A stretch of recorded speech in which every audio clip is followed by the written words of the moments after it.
अस्सलाम वालेकुम। प्रोग्राम दिन भर के साथ मैं हूं इमरान सनाउल्लाह। नाज़रीन, आज के प्रोग्राम में हम सबसे पहले बात करेंगे पाकिस्तान और सऊदी अरब के दरमियान होने वाले मुआहदे पर आलमी रद्द-ए-अमल की। तो जनाब, एटमी पाकिस्तान और सऊदी अरब के दरमियान स्ट्रेटेजिक म्यूचुअल डिफेंस एग्रीमेंट से पाकिस्तान को हरमैन शरीफैन के तहफ़्फ़ुज़ की जिम्मेदारी मिल गई है, जिसे दुनिया भर के मुस्लिम ममालिक सताइश की नज़र से देख रहे हैं। इस मुआहदे को सिक्योरिटी, ड्रोन टेक्नोलॉजी और जदीद दिफाई निज़ाम में तरक्की का आगाज़ समझा जा रहा है। आलमी मीडिया ने इस मुआहदे को ख़ित्ते में ताकत का तवाज़ुन तब्दील होने का संग-ए-मील करार दिया है। जारहियत पसंद इसराइल के सबसे बड़े मीडिया टाइम्स ऑफ इसराइल का ये कहना है कि पाकिस्तान और सऊदी अरब के दरमियान होने वाला मुआहदा न सिर्फ इसराइली मफादात के ख़िलाफ़ है, बल्कि इस मुआहदे को भारत के लिए ख़तरा करार दिया गया है। भारतीय मीडिया और भारतीय तज्ज़ियाकारों ने भी इस मुआहदे को मोदी सरकार की खारजा पॉलिसी की नाकामी करार देते हुए मोदी सरकार को सख्त तनकीद का निशाना बनाया है। मुस्लिम ममालिक की तरफ से भी इस मुआहदे पर बहुत मुस्बत रद्द-ए-अमल सामने आ रहा है। मिस्र ने मुआहदे पर पाकिस्तान को देते हुए इसे उम्मत मुस्लिमा की नई ढाल करार दिया है और बाहमी दिफाई शराकत दारी को मजबूत बुनियाद करार दिया है। दुनिया भर में इसी मुआहदे पर बात हो रही है और पाकिस्तान का जो एक रोल है, एक मकाम है, उस पर भी काफ़ी गुफ्तगू हो रही है। लेकिन एक जगह ऐसी है जहां पर काफ़ी आग लगी हुई है, वो है भारत। एटमी पाकिस्तान हरमैन का मुहाफ़िज़ और भारतीय मीडिया चीखों और मातम में डूबा हुआ है। पूरे भारत में इस वक्त बेचैनी पाई जाती है इस तमाम तर मुआहदे पर। इसके पूरी दुनिया पर क्या असरात होंगे, ख़ासतौर पर इस खित्ते पर क्या इम्पैक्ट इसका होगा, इसी पर हम बात करेंगे। आज हमें ज्वाइन कर लिया है साबिक पाकिस्तानी मंदूब अक़वाम मुत्तहिदा और साबिक सफ़ीर मंसूर अहमद खान साहब ने। मंसूर अहमद खान साहब, आपको वेलकम करेंगे। इसके साथ साथ दिफाई तज़्ज़ियाकार ब्रिगेडियर रिटायर्ड हारिस नवाज़ साहब ने भी अभी ज्वाइन कर लिया है। ब्रिगेडियर साहब, आपको भी खुश आमदीद कहेंगे। सबसे पहले मंसूर साहब, आपका क्या ख्याल है, ये मुआहिदा जो है वो कितना बड़ा गेम चेंजर है? जी, ये एक बहुत ही अहम, बहुत ही सिग्निफिकेंट किस्म का स्ट्रेटेजिक पार्टनरशिप एग्रीमेंट है जो पाकिस्तान और सऊदी अरेबिया के दरमियान साइन हुआ है, कंक्लूड हुआ है। पाकिस्तान और सऊदी अरेबिया के दरमियान बहुत अरसे से दिफाई ताउन, बहुत करीबी दिफाई ताउन मौजूद था। लेकिन जब दो ममालिक स्ट्रेटेजिक पार्टनरशिप में जाएं और स्ट्रेटेजिक पार्टनरशिप में वो इस बात का इरादा करें उस पार्टनरशिप एग्रीमेंट में कि जनाब, आपके ऊपर अगर कोई एग्रेशन या हमला होता है तो वो मेरे ऊपर हमला तस्वुर किया जाएगा, तो ये highest level of strategic partnership होती है। बहुत कम आपको एग्रीमेंट्स या पार्टनरशिप्स में नजर आती है। मसलन आप देखेंगे नेटो में नजर आती है या कुछ और गिने चुने मुआहदे हैं जहाँ नजर आती है। आम से स्ट्रेटेजिक मुआहदों में ये मौजूद नहीं होती क्लॉज। तो इस लिहाज से मेरा ख्याल है ये बहुत ही अहम है और इसके मुहर्रिकात जो हैं वो कि पाकिस्तान और सऊदी अरबिया के दरमियान कोऑपरेशन की हिस्ट्री पुरानी है, लेकिन जो रीसेंट डेवलपमेंट्स हुई हैं वो उन डेवलपमेंट्स ने इसमें बहुत रोल अदा किया है। अब इससे दोनों को, पाकिस्तान और सऊदी अरेबिया दोनों को बेशबहा फवायद हासिल होंगे, एज हासिल होगा। दोनों अपनी डिफेंस टेक्नोलॉजी, अपनी कैपेबिलिटीज एक दूसरे के साथ शेयर कर सकेंगे, एक दूसरे की मदद को आ सकेंगे जहां दोनों के ऊपर कोई एग्रेशन होती है तो अगर उनको जरूरत पड़ती है। इसके अलावा दोनों ममालिक के पास अब एक कंपल्शन हो जाएगी या एक इंस्पिरेशन हो जाएगी इकोनॉमिक कोऑपरेशन को बढ़ाने की, इन्वेस्टमेंट को बढ़ाने की। हमने देखा कि कुछ अरसे से सऊदी इन्वेस्टमेंट की बातचीत हो रही है, लेकिन उसमें अभी तक वो प्रोग्रेस नहीं नजर आई और अब उम्मीद है कि इस मुआहदे के बाद वो प्रोग्रेस भी नजर आएगी जी।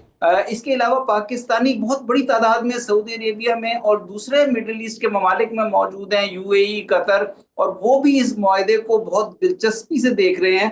तो पाकिस्तानियों की तादाद में वहाँ इजाफा, पाकिस्तानियों के हालात में वहाँ जो बेहतरी आने के भी बहुत आसार पैदा हुए हैं और फिर इस मुआहदे की रीजन के ऊपर बहुत असरात होंगे। आपने भारत के दिखाए, मैं भी भारत के मीडिया को कल से फॉलो कर रहा हूँ, भारत के एक्सपर्ट्स को कल से फॉलो कर रहा हूँ और वहाँ जो एक बहुत जेन्युइन किस्म की परेशानी नजर आ रही है वो जाहिर करती है कि ये एग्रीमेंट कितना सब्सटेंटिव है, कितना सब्सटेंशियल है और कितना इसका वेटेज है। और बिल्कुल खान साहब, आपने बिल्कुल ठीक कहा कि भारत में इस वक्त काफ़ी परेशानी जो है वो नज़र आ रही है। और अच्छा ब्रिगेडियर साहब, आपकी जानिब आएंगे। एक तरफ है इकोनॉमिक पावर और एक तरफ है मिलिट्री पावर। जब ये दोनों कंबाइन हो जाएं तो इसका पूरी दुनिया पे क्या इम्पैक्ट लिया जाएगा? और दूसरी ये भी बात बताइएगा कि यूएई और कतर के हवाले से भी कुछ बातें जो है वो सामने आ रही हैं। हो सकता है कुछ मज़ीद अरब कंट्रीज़ जो हैं इस दिफाई मुआहदे में शामिल हों, तो उसके कितने चांसेस आपको नज़र आते हैं सर?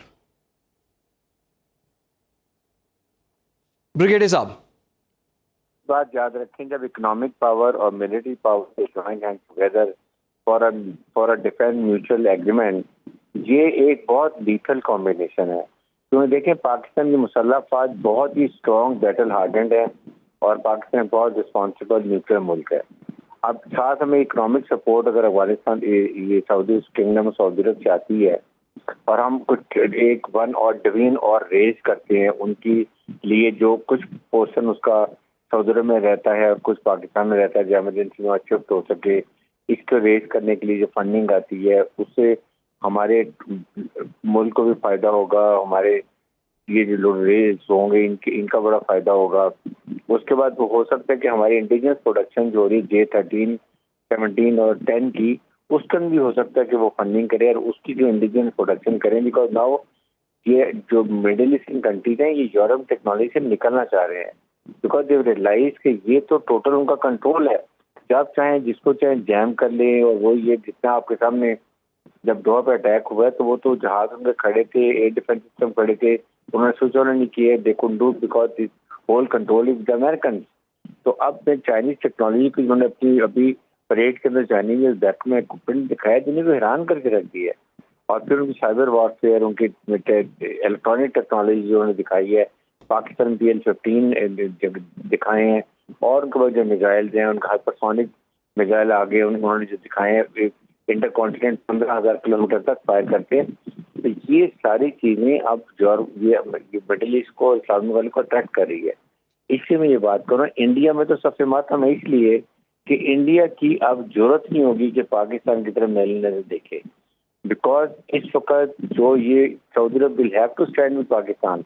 अगर इंडिया अटैक करता है तो सऊदी अरब ओपनली खुल्लम खुल्ला पाकिस्तान के साथ खड़ा होगा, जो माहिदे में शिक है कि एक पे हमला दूसरे में हमला तो सबक किया जाएगा। हो सकता है कि कुछ, क्योंकि दोहा इस वक्त टोटली अमेरिकन के वहाँ पर एयर बेस है, वहाँ पर उनके तमाम सिस्टम है, बूट्स वहाँ पर है। वो तो सऊदी अरब में भी बल्कि सारे मिडिल ईस्ट में उन्होंने ये ईरान का हवा की रेट करके और $1 ट्रिलियन का वेपन अमेरिकन ममालिक को बेचा और अपनी वॉर इंडस्ट्री को उन्होंने चलाया है। और इसीलिए अब लेकिन उनकी सोच बदल गई है, उनको समझ आ गया कि ये एक आर्जी है, they can't rely on this, और उनको मुसलमान मुल्कों के लिए आना चाहिए। आई थिंक पाकिस्तान एक दो ममालिक को और भी सपोर्ट कर सकता है, बट मेरे ख्याल में UAE को इतना थ्रेट नहीं होगा, क्योंकि उनको शुरू से जो है वो इजराइल की सपोर्ट हासिल है और उनको वहाँ से कोई थ्रेट नहीं है।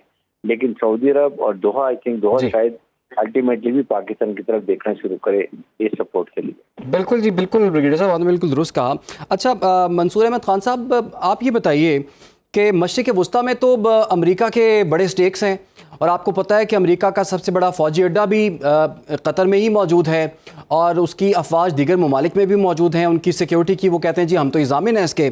लेकिन आपको लगता है कि जो इसराइल ने हालिया दोहा पर जो अटैक किया है उसके बाद मशरिक़ वस्ता में अगर उस पर्सपेक्टिव में देखा जाए तो अमेरिका की जो खारजा पॉलिसी है उसको बड़ा नुकसान पहुंचा है और दीगर अरब ममालिक जो हैं वो अब दूसरी जानिब देख रहे हैं और पाकिस्तान और सऊदी अरब का जो दिफाई मुआहिदा है वो भी इसकी एक कड़ी है। आप बिल्कुल दुरुस्त कह रहे हैं। वर्ल्ड वॉर 2 के बाद से, जंग अजीम के बाद से जो ऑर्डर इमर्ज हुआ था, इसमें अमेरिका जो है वो बहुत बड़ा जामिन सिक्योरिटी का बना है मशरिक़ वस्ता में, मिडिल ईस्ट में। खा वो इसराइल के हवाले से हो, इसराइल को अभी सबसे बड़ा डिफेंस और स्ट्रेटेजिक पार्टनर है यूनाइटेड स्टेट्स, और मशरिक़ वस्ता के अरब ममालिक जो हैं, सऊदी अरब, UAE, कतर, इन सब का भी सबसे बड़ा स्ट्रेटेजिक पार्टनर अमेरिका ही है। और इन ममालिक की एक तवक्को थी, एक्सपेक्टेशन थी, बड़ी नेचुरल फितरी तवक्को थी कि इसराइल जो है, जिसने तमाम हदें अभी पिछले 2-3 साल में पार कर ली हैं, बल्कि गुज़िश्ता कई सालों में एट्रोसिटीज की, जेनोसाइड की, बर्बरियत की, लेकिन इनकी ये एक एक्सपेक्टेशन थी कि शायद इसराइल इस हद तक नहीं जाएगा कि अमेरिका के ही दूसरे जो मुस्लिम एलाइज हैं उनके ऊपर अटैक कर दे। लेकिन जो कतर के ऊपर अटैक हुआ उससे वो लाइन वायलेट हुई और आपने देखा कि फिर फौरी तौर पर अरब ममालिक का रिएक्शन आया कि उन्होंने दूसरी ऑप्शंस देखनी शुरू की। अमेरिका अभी भी वहां पे सिक्योरिटी में बहुत गहराई से इन्वॉल्व रहेगा, लेकिन एक अरब ममालिक की तरफ से, अमेरिका के एलाइज की तरफ से कुछ मैसेज गया है अमेरिकन को कि ये इस किस्म की सपोर्ट इसराइल के लिए शायद चलाना मुमकिन नहीं होगा। और इसीलिए उन्होंने अपने आप को किसी की इस किस्म की फ्यूचर की एग्रेशन से बचाने के लिए मुस्लिम ममालिक के अंदर से ही पाकिस्तान के साथ एग्रीमेंट में आगे जाने का फैसला किया है। और इसमें पाकिस्तान और इंडिया की जो हालिया जो जंग हुई थी, उसमें जो पाकिस्तान की परफॉर्मेंस थी और जो पाकिस्तान का चाइना के साथ अलायंस इवॉल्व हुआ है, और चाइना जिस तरह डिफेंस टेक्नोलॉजी में और दीगर चाइना की इकोनॉमी में भी आगे बढ़ रहा है, वो बहुत अहम रोल प्ले कर रहे हैं। तो रीबैलेंसिंग हो रही है दुनिया में। अमेरिका अभी भी एक बहुत बड़ा प्लेयर है इंटरनेशनली और मशरिक वस्ता में भी, लेकिन ग्रेजुअली हम देख रहे हैं कि दूसरे पावर सेंटर्स भी इमर्ज हो रहे हैं, और ये सिलसिला अब चलता रहेगा। लेकिन एक ऑर्डर की जरूरत है। ऑर्डर तभी आ सकता है अगर अक़वाम मुत्तहिदा के असूलों के मुताबिक, इंटरनेशनल लॉ के असूलों के मुताबिक स्टेट्स रिस्पॉन्सिबली बिहेव करें। इजराइल ने रिस्पॉन्सिबली बिहेव नहीं किया, इंडिया ने भी रिस्पॉन्सिबली बिहेव नहीं किया, और इसीलिए ये दोनों स्टेट्स एक दूसरे के साथ तमाम जो इनके अज़ाइम हैं उनमें एक दूसरे के साथ कोऑपरेट कर रही हैं। इजराइल अरब ममालिक के और फ़लस्तीन के खिलाफ एट्रोसिटीज़ में मुलव्वस है। इंडिया जो है वो जम्मू एंड कश्मीर में और दीगर कई अपने इलाकों में इसी किस्म की एट्रोसिटीज में इजराइल को एमुलेट कर रहा है, इजराइल को कॉपी कर रहा है। अच्छा ब्रिगेडियर साहब, हमने देखा है कि दो मुस्लिम कंट्रीज के दरमियान इस तरह का मुआहिदा पहले हमारी नज़र से नहीं गुजरा। एक तो इसकी सिग्निफिकेंस थोड़ा सा बताइएगा, दूसरा ये भी बताइएगा कि आप बड़े इस्लामी दिफाई ब्लॉक बनने की तरफ ये एक पेशकदमी है, क्या ऐसा मुमकिन है? देखें, एक तो ये बहुत हिस्टोरिकल मोमेंट है साउथ किंगडम और सऊदी अरेबिया की और पाकिस्तान की। ये बड़े अरसे से पाकिस्तान हमेशा सपोर्ट करता रहा, और हमने पहले से गारंटी दी हुई थी कि दो होली सिटीज जो है हरमैन शरीफैन की, वो हमने गारंटी दी थी कि हम इसकी हिफाजत करेंगे। और 1990 में जब इराक ने कुवैत पे हमला किया था, उस वक्त हमारे 2 ब्रिगेड सऊदी अरब गए थे। मैं उस पोस्ट का हिस्सा था। हम तबूक में गए थे और एक खमीस में गया था, और वहाँ पर हमने अपनी ड्यूटी सर अंजाम दी थी। लेकिन बात यह है कि देखें, ये एक बहुत ही बड़ी स्टेटमेंटशिप दिखाई गई है पाकिस्तान की तरफ से भी, सऊदी अरब तरफ से भी। जिस तरीके से मुआहदा किया, दिस शोज से विजनरी लीडरशिप और फिर मिलिट्री डिप्लोमेसी को बहुत टॉप पे रखा गया है। क्योंकि जिस तरीके से ये किया गया है और जिस मौके पे किया गया है, this sends lot of message कि इसमें पाकिस्तान और किंगडम सऊदी के अवाम की तरफ से ये है, इट इज ये बॉटम टू टॉप है, it is not from top to bottom, कि नीचे से अवाम की मोहब्बत, अंडरस्टैंडिंग, ट्रस्ट। और इस सब ये देखेंगे अब जो आपकी ज्वाइंट एक्सरसाइज होंगी, ऑपरेशनल एक्सरसाइज होंगी, हमारे पास उनके लोग आएंगे ट्रेनिंग के लिए, हमारे लोग वहाँ पर जाकर उनको ट्रेन करेंगे, उनके वहाँ पर उनके पायलट्स को ट्रेन करेंगे, उनके पास हमारी ग्राउंड फोर्सेज उनको ट्रेन करेंगे, उनके ग्राउंड एयर सिस्टम जो सारे प्रोटेक्शन वो ठीक होंगी, बहुत फर्क पड़ेगा। और ये अमेरिका ने बहुत बड़ी गलती की है, एक सिर्फ इजराइल को खुश करने के लिए, वो भी एक हमास के लिए, वो भी नाकाम अटैक करके अमेरिका ने अपनी साख को बहुत बड़ा नुकसान ये पहुंचाया है कि now no Arab country will trust. I wish कि ये करारदाद के अंदर अगर ये कर देते कि इसमें अपनी ज्यादा पावर दिखाते इस्लामिक ममालिक, अरब ममालिक, कि जी इमीडिएटली सीज फायर करें गाजा के अंदर और ह्यूमैनिटेरियन ग्राउंड पे जो फ्यूल सप्लाई है फौरन स्टार्ट की जाए। अगर ये नहीं होता तो हम इजराइल की तमाम कमर्शियल फ्लाइट्स को अरब स्टेट के ऊपर से नहीं गुजरने देंगे। नंबर 2 कि हम ट्रेड सैंक्शन लगा देंगे इजराइल के ऊपर, कोई ट्रेड अरब ममालिक के साथ नहीं होगा। नंबर 3 कि इब्राहिम अकॉर्ड के जो ममालिक है वो अपनी सफारी ताल्लुकात सस्पेंड कर देंगे।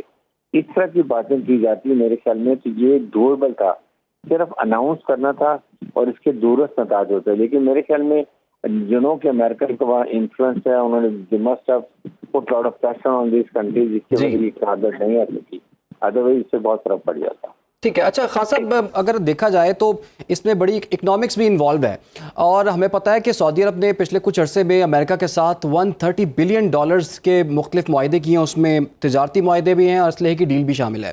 इसी तरह से अगर कतर की बात की जाए तो कतर का जो दिफाई निज़ाम है वो तकरीबन $20 अरब का है।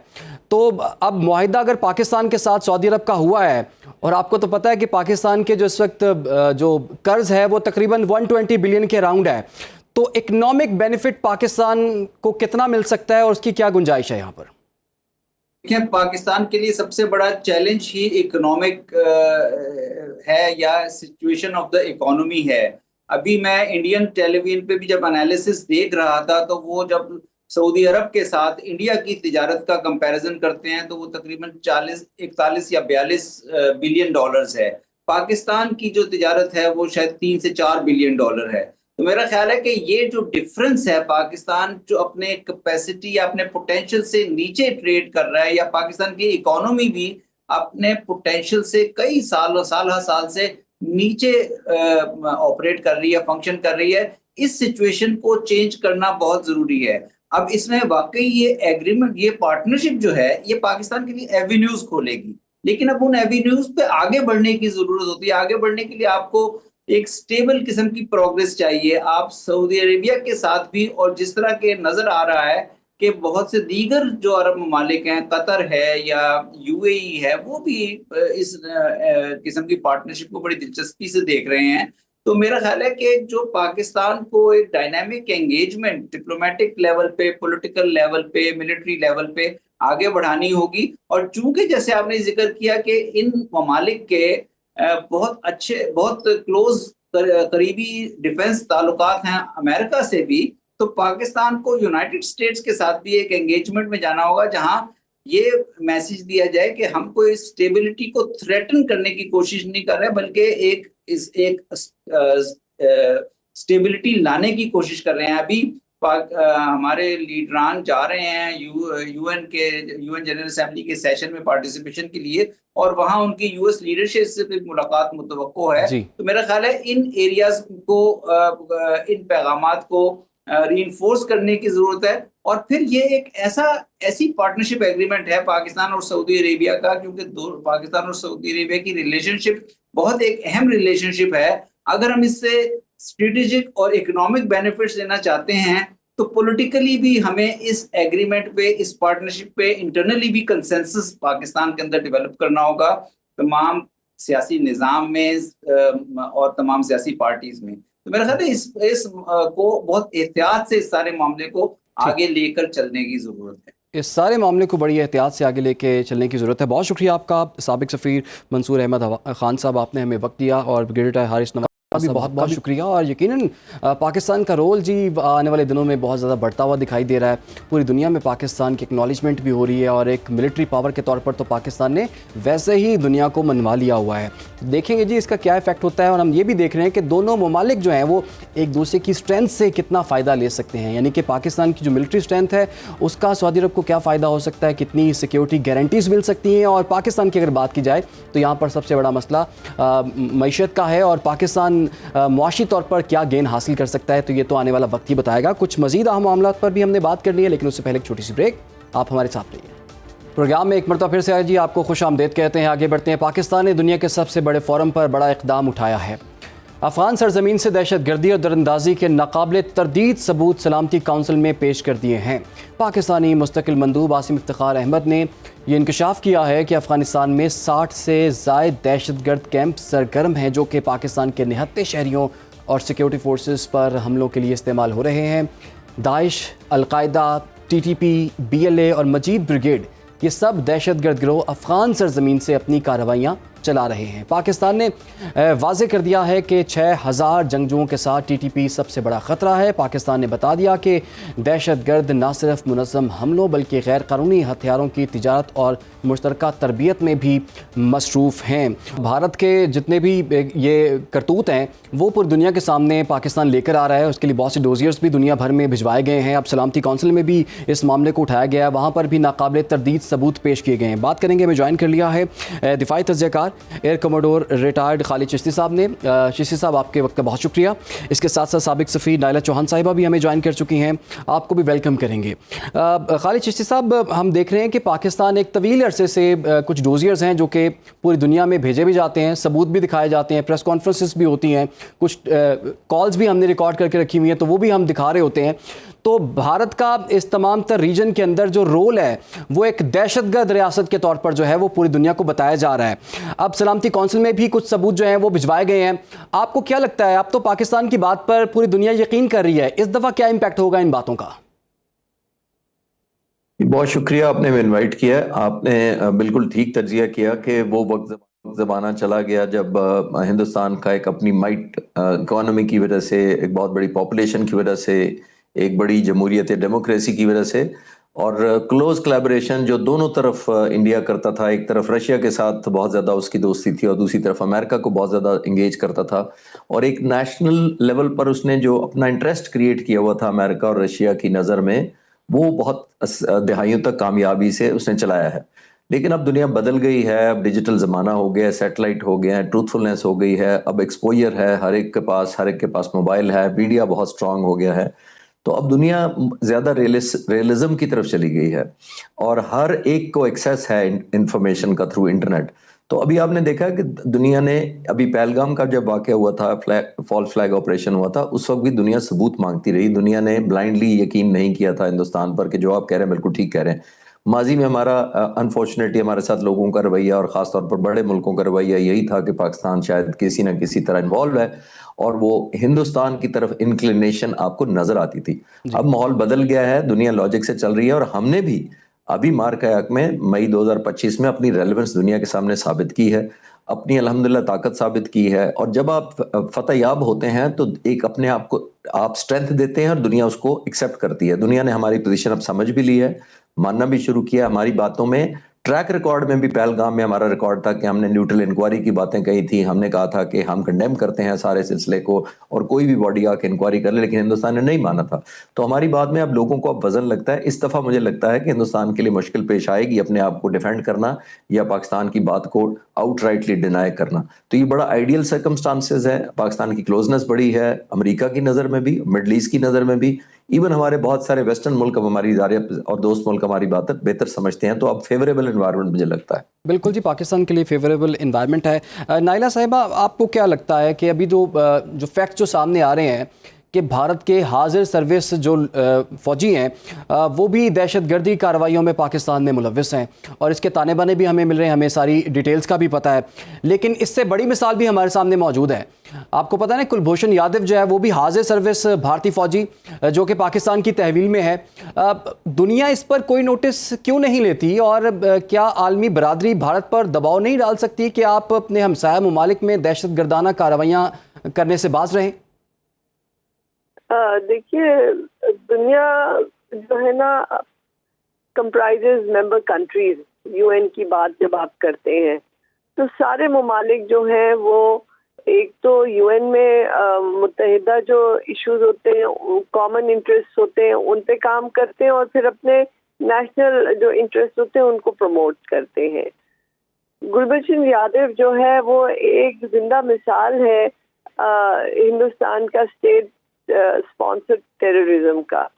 اس کی ہم اس وقت سے بات کر رہے ہیں، لیکن جب بھارت نے اپنے نے اپنی ریڈ لائن اس حد تک کراس کر لی کہ کینیڈا میں جا کے قتل کرنے شروع کیے، اور یو ایس اے میں قتل کرنے شروع کیے، اور یو کے میں قتل کرنے شروع کیے، تو جو ویسٹرن ورلڈ ہے اس کو بھی اویئرنیس ہو گئی کہ پاکستان کا جو پوائنٹ آف ویو ہے وہ بے بنیاد نہیں ہے، کیونکہ اس کی تو اتنی جسارت ہو گئی ہے کہ وہاں پہ بھی جا کے یہ دہشت گردی کے کام کر رہے ہیں. تو پھر وہ جو پہلے جیسے چشتی صاحب نے فرمایا جو ایک سافٹ کارنر تھا انڈیا کے لیے، وہ پھر ختم ہو گیا، کیونکہ انہوں نے کہا یہ تو ہمارے ملکوں میں آ کے ہمارے شہریوں کو آ کے مار رہے ہیں، اور اس پہ بھارت کے پاس کوئی جواز نہیں رہا.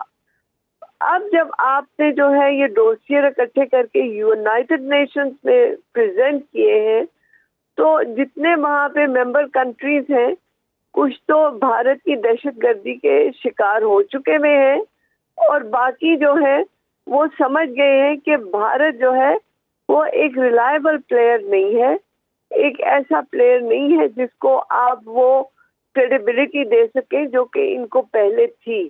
جی بالکل آپ نے ٹھیک کہا کہ بھارت وہ ایسا پلیئر نہیں ہے جس کو کوئی رول مل سکے، اور اس نے نہ صرف اپنی قوم کو امبیرس کیا بلکہ جنہوں نے بھارت کو سب کے آگے لگایا ہوا تھا ان کو بھی امبیرس کیا ہے، یعنی کہ یو ایس نے بھی اب بھارت سے ہاتھ کھینچ لیے ہیں۔ ایک اور مشکل جو ہے وہ نریندر مودی کے لیے کیا ہے، اس پر ہم بات کریں گے۔ نائلہ چوہان صاحبہ ہمارے ساتھ موجود ہیں، خالد چیسی صاحب آپ بھی ہمارے ساتھ موجود رہیے۔ فی الحال ہمیں بریک لینی ہے، بریک کے بعد دوبارہ حاضر ہوتے ہیں۔ ویلکم بیک جی۔ نریندر مودی سرکار کے لیے اب نئی مشکل ہے۔ امریکی صدر ٹرمپ نے ایران کی چابہار بندرگاہ پر بھارتی کمپنیوں کو دی گئی خصوصی چھوٹ اب واپس لے لی ہے۔ بھارت کے اربوں ڈالر کی سرمایہ کاری اور 24 ملین ڈالر کی مشینری اب داؤ پر لگ گئی ہے۔ بھارت کا بنایا گیا تجارتی خواب اس وقت بکھر چکا ہے۔ پابندیوں سے استثنا ختم ہونے کے بعد بھارت کا چابہار منصوبہ شدید خطرے میں دیکھ کر بھارتی میڈیا چیخ اٹھا ہے۔ بات کریں گے، ہمارے ساتھ خالد چشتی اور نائلہ چوہان صاحبہ موجود ہیں۔ خالد صاحب، یہ جو بھی بھارت کے حوالے سے امریکہ نے ایک اور فیصلہ لیا ہے، اس کا کیا آپ اثر دیکھ رہے ہیں، اور بھارت کی معیشت پر اس کا کیا اثر آپ کو نظر آ رہا ہے؟ دیکھیے، جو ہندوستان نے جو تیل لینے کا فیصلہ کیا ہوا ہے، جو آئل رشیا سے، وہ امریکہ کو کسی صورت پسند نہیں آ رہی۔ جو برکس میں ہندوستان کی شمولیت ہے، جو برازیل، رشیا، انڈیا، چائنا اور ساؤتھ افریقہ اور یہ ملک ہیں، امریکہ کو یہ بات نہیں بھا رہی کہ ملک ایسے میرے خلاف کھڑے ہو رہے ہیں، اور وہ سمجھ رہا ہے کہ میری اکانومی کو یا ڈالر کو کوئی تھریٹ ہے یا ایک الائنس بن رہا ہے۔ تو یہ مختلف وجوہات بن رہی ہیں جو خاص طور پر امریکن پریزیڈنٹ کو پسند نہیں آ رہی ہیں، اور آپ نے دیکھا ہوگا وہ پہلے انہوں نے بیانات دیے، پھر اس سے زیادہ سخت ہونے شروع کیے، پھر ٹیرف ایڈ کر دیا، پھر ٹیرف کو ڈبل کر دیا۔ تو یہ اسی کی کڑی ہے بنیادی طور پر، کیونکہ ہندوستان ایک مضبوط اکانومی ہے باقی ملکوں کی نسبت، تو نسبتاً ہندوستان کا کشن زیادہ ہے امریکن پریشر لینے کا۔ تو مجھے یہ لگ رہا ہے کہ امریکن کو کیونکہ معلوم ہے کہ یہ ایسی اکانومی نہیں ہے جو 2-4 دنوں میں کلیپس کر جائے گی یا جواب دے جائے گی اور ہندوستان گھٹنے ٹیکنے پر مجبور ہو جائے گا۔ ظاہر ہے، اور ٹریڈ بہت زیادہ ہے، تقریباً ہندوستان کا ٹریڈ صرف امریکہ کے ساتھ 150 بلین ڈالر کا ہے اینول، اور جس میں سے 30 بلین انڈیا کی فیور میں ہے، جس کا مطلب یہ ہے کہ ہندوستان کو اس کا فائدہ ہوتا ہے۔ یہ میں ٹیرف سے پہلے کی بات کر رہا ہوں۔ تو اگر اتنا بڑا بزنس ہے امریکہ کا اور انڈیا کے حق میں ہے، تو امریکہ کو یہ پتہ ہے کہ کس طرح آرم ٹویسٹنگ کرنی ہے انڈیا کی، اور کس طرح اس کو گھٹنے ٹیکنے پر یا ٹویسٹ کر کے اپنی باتوں پر مجبور کرنا ہے کہ وہ رشیا کی پرچیز آف آئل یا دوسرے جو کلیبریشن ہے یا ریجنل الائنسز میں بڑا ایکٹیویٹ ہوا ہے، اور اس سے پیچھے ہٹ جائے۔ امریکہ کو یہ بھی اب سمجھ آنا شروع ہو چکی ہے، ایز اے گورنمنٹ یا اسٹیٹ سمجھ لیں کہ ہندوستان نے 3-4 دہائیوں میں دونوں طرف ایک اپنی ایڈوانٹیج کے لیے رشیا کو بھی، یا پہلے سوویت یونین تھا اس کو بھی، اور امریکہ کو بھی، اور ویسٹ کو بھی، اور یورپ کو بھی اپنے مفادات کے لیے استعمال کیا ہے۔ ہر ملک کو حق ہوتا ہے، لیکن جب تک دوسرے آپ کے ساتھ نیشنل انٹرسٹ رکھتے ہیں وہ آپ کے ساتھ چلتے ہیں، لیکن جب ان کو لگتا ہے کہ آپ ان کی نیشنل انٹرسٹ سے کلیش کر رہے ہیں، جو اس صورت میں یہ ہوا ہے کہ جیسے میں نے عرض کیا کہ ابھی رشیا سے جو آئل خریدنا ہے وہ امریکہ کو نہیں پسند، کیونکہ امریکہ رشیا کو آئسولیٹ کرنا چاہتا ہے، اور اس وجہ سے یہ سارا کچھ ہو رہا ہے۔ چابہار بھی اسی کی کڑی ہے۔ ہم یہ بھولنا ہمیں نہیں چاہیے کہ آج اگر تھیوریٹیکلی رشیا دنیا میں آئل سپلائی بند کر دے تو آئل بہت مہنگا ہو جائے گا۔ یہ سستا ہونے کی وجہ یہی ہے کہ بہت سے دنیا، چائنا خاص طور پر بڑا ڈسکاؤنٹڈ لیتا ہے، انڈیا لیتا ہے، اور اگر یہ سارے ہی رشیا کا چھوڑ کر دوسرے سورسز پر چلے جائیں تو آئل کی ڈیمانڈ ایک دم بہت بڑھ جائے گی۔ اس کو ہم ڈسکس نہیں کرتے اس وقت، لیکن امریکہ کی انٹرسٹ کے پوائنٹ آف ویو سے وہ ہندوستان کو ہر وہ چیز یا ہر پریشر میں لانا چاہتے ہیں جسے وہ کرے جو امریکہ چاہتا ہے، لیکن ڈیپینڈ کرتا ہے کہ ہندوستان کتنا عرصہ تک یہ پریشر لے سکتا ہے۔ یہ اسی کی کنٹینیوٹی ہے کہ ایک کنفارم کرنے پر مجبور کیا جا سکے بھارت تو اس وقت پریشر میں ہوگا، لیکن نائلہ صاحبہ آپ بتائیے گا، امریکہ کی اس پابندی کے بعد اب انڈیا اور ایران کے تعلقات آپ آنے والے دنوں میں کیسے دیکھ رہی ہیں؟ ان پہ کوئی اثر پڑے گا؟ یہ بیسکلی صرف بھارت پہ ہی پریشر ڈالنے والی چیز نہیں ہے، یہ ایران کے اوپر بھی پریشر ہے، بیکاز ایران کے اوپر سینکشنز ہے، اور ایران کے لیے اپنے جو ہے یہ ایکسپورٹ کرنا آئل اینڈ گیس مشکل ہو گیا ہوا ہے because of all the sanctions.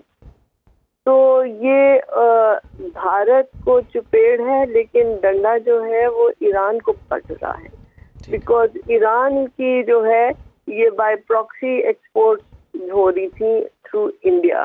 تو یہ دو دھاری تلوار چلائی ہے انہوں نے، یہ صرف بھارت کو ہی نہیں، یہ ایران کو بھی ایک جو ہے میسج ہے۔ اب آپ دیکھیے کہ جو مڈل ایسٹ پالیٹکس چل رہے ہیں، جہاں پہ کہ اسرائیل جس طرح جو ہے وہ بڑھتا چلا جا رہا ہے اور ایران پہ حملے بھی کر چکا ہے، اور اس نے یہ کوئی اس میں ندامت یا معذرت نہیں کی، اور قطر کا بھی وہ کہتے ہیں کہ وہ دوبارہ اٹیک کریں گے. تو یہ اب کھیل جو ہے پیچیدہ ہو جاتا ہے اگر اس میں وہ ایران کو زیادہ جو ہے وہ کارنر کرنے. ٹھیک ہے.